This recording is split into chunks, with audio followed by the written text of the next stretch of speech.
Hi, I'm John. Today I'm going to give you an overview of the FI-Ware Catalogue and how to use it. It will be both for users, for example from FI-Ware Future Internet use case projects, and for content providers within the FI-Ware project. So, what is the catalog anyway? Well, the catalog is really a web portal to store and promote content. It is intended to be the common place where you can find information about and access tools and components of the FI-Ware platform. The core of the catalog is the list of generic enablers, implementations made available for developers to utilize when creating future internet compliant applications. So why is a catalog needed anyway? Well, what is needed is really a common place for all the enablers that can be easily found and communicated. Implementing this as a web portal with a clear URL to be communicated seemed like the best approach. The name catalog is more to communicate that it is a comprehensive repository of enablers and tools. As you can see, the catalog has a very simple and straightforward layout.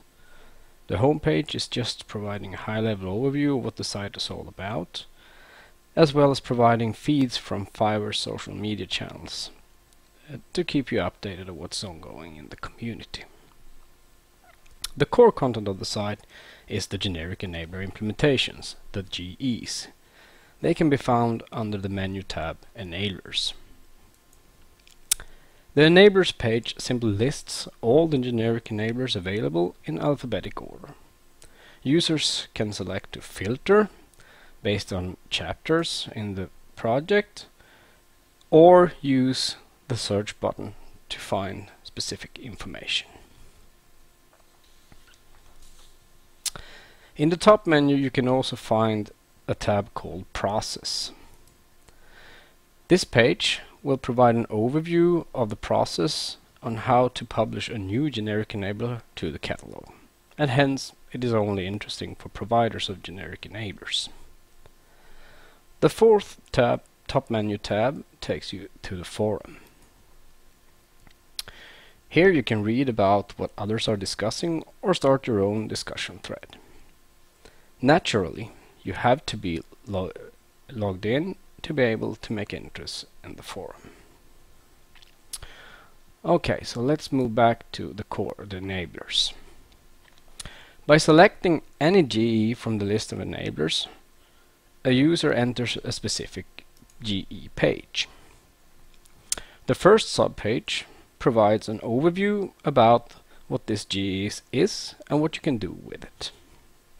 On the left-hand side, you will see a summary data about the generic enabler, including information about the contact person. You can also rate the GE by providing votes, and it's a grade from 1 to 5 stars, where 5 is the top grade.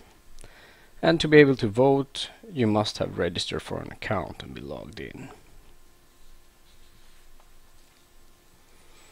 The second menu tab, the specific generic enabler page, is called Instances.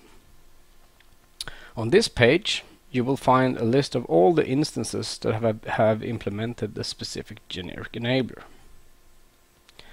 Under the third menu tab you will find a list of all available downloads, example given files, software, code libraries, etc. And under the fourth tab you will find all documentation or links to them for this generic enabler. GE pages and forum posts may regularly be updated, and to make sure you're always up to date, it's possible to subscribe to content. You do this by simply clicking the subscribe button, and you will then get a notification mailed to your registered email address. It is required to be registered and logged in to be able to use the subscribe feature. If you want to subscribe to all the different GEs, you can do that by going to My Account on the top of the page and select the Subscriptions tab and then groups.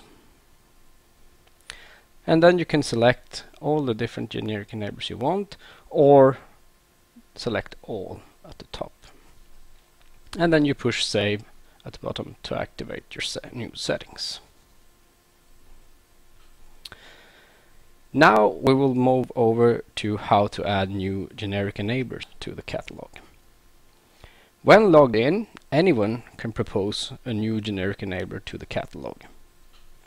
You will find a link at the top of the enablers page called Create New Enabler. When a user clicks that link, you will be sent to a web form to be filled in. So let's have a quick walkthrough of this form. Enabler name is simply what it says. It's what you want to call this enabler. The chapter is another mandatory field, and here you select which chapter this generic enabler is associated with within the FI-Ware project. The short description. Here you should write a short, approximate around 30 to 50 words, descriptive and selling text about the generic enabler. This text is what will be visible in the list of enablers and will be the first thing to really sell your enabler to users. The long description. This text is what goes into the overview page for the generic enabler. This text should provide a user a good view about what the GE can do, the value it provides, and preferably also provide context and use cases of how it could be used. The overview should inspire users and really get them interested in using your GE, rather than give a full technical in-depth description.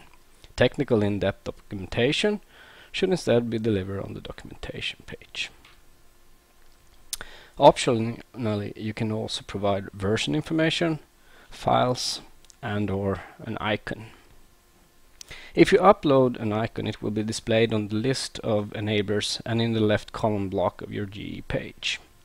It is highly recommended that you supply an icon for your enabler to make it easier to navigate in the list of enablers. If you want, you can upload, example given an image, and display that on the GE overview page using standard HTML tags. Contact information, the contact person and how to contact them is mandatory fields, and it should be a full name and a phone number and/or an email address, etc. When you fill in all the fields, you can click the preview button to read through and make sure that you have entered everything as you planned. And then when you push the save button, then this will be push your proposal and submit it for review by a catalog editor. This is mainly to hinder spam bots from entering GEs. Once a catalog editor has approved the generic enabler implementation, the GE provider will receive a notification mail and the GE will be visible in the list of enablers. Only to the user that submitted the GE proposal initially, who by default becomes the group manager of the GE implementation. The group manager can now start to add content to the GE, for example uploading files or documentation, and add more members by selecting their GE and going to the Edit tab. So let's select an GE.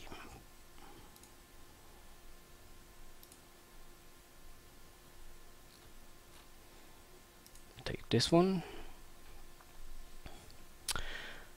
If you go to the Edit field, you can start filling in different things. Now I selected one that already exists. For additional details about how to enter content, please follow the link on top here. That will take you to the catalogs page on the wiki and provide more information about how to fill this in.